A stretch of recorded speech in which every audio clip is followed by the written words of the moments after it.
15वां अध्याय। देवयज्ञ और देश काल पात्र विवेचन। ऋषि बोले, हे सर्वधर्मविद सूत जी, अब आप पूजा के योग्य देश काल को बतलाइए।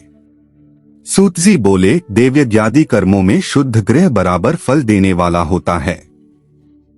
उससे 10 गुना गोष्ठ गौ के बांधने की जगह, उससे 10 गुना जल का तट, उससे 10 गुना बेल, तुलसी, पीपल की जड़, नदी, देवालय, तीर्थ का तट, नदी, तीर्थंदी का तट, सप्तगंगा का तट जिसमें गंगा, गोदावरी, कावेरी, ताम्रपर्णी, सिंधु, सरयू, रेवा ये 7 नदियां सप्तगंगा कहलाती हैं।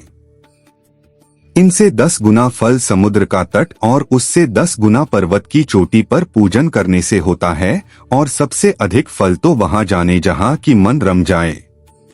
सतयुग में यज्ञदान आदि से पूर्ण फल की प्राप्ति होती है।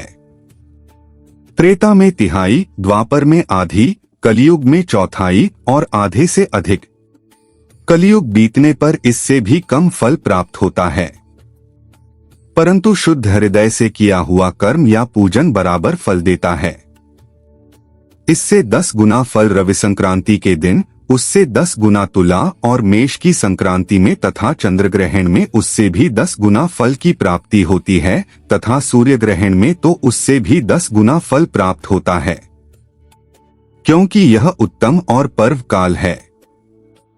इस समय जब आदि करना समयोचित होने से पुण्यदायक है, और इस समय सत्पुरुषों की संगति करने का फल करोड़ सूर्य के समान है। तपोनिष्ठ, ज्ञाननिष्ठ और योगी यति पूजा के पात्र हैं। ऐसे समय में जो इनकी पूजा करता है उसके पाप क्षय हो जाते हैं। फिर वह ब्राह्मण भी पूजा का पात्र है जिसने 24 लाख गायत्री का जप किया हो। वह संपूर्ण फल और भोग का दाता है। वह अपने दाता की पापों से रक्षा करता है, क्योंकि गायत्री का यह महात्म्य है कि वह अपने गान करने वाले की पाप से रक्षा करती है। इसी से वह गायत्री कहलाती है। गायत्री के जप से शुद्ध हुआ ही ब्राह्मण शुद्ध है। वही सब प्रकार से योग्य पात्र है। नरनारी आदि जीव कोई भी हो, जो भूखा हो वही अन्नदान का पात्र है। इच्छा वाले को देना हो तो अभीष्टदायक है।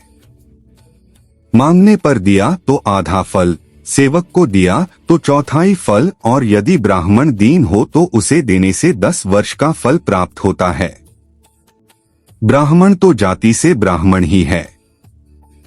यदि ब्राह्मण वेद पाठी है, गायत्री के जप से युक्त है, तो उसे दान देने से वैकुंठ की प्राप्ति होती है। शिव भक्त को दान देने से कैलाश की और सभी प्रकार के दान जिस उद्देश्य से दिए जाते हैं उससे उसी प्रकार के फल प्राप्त होते हैं।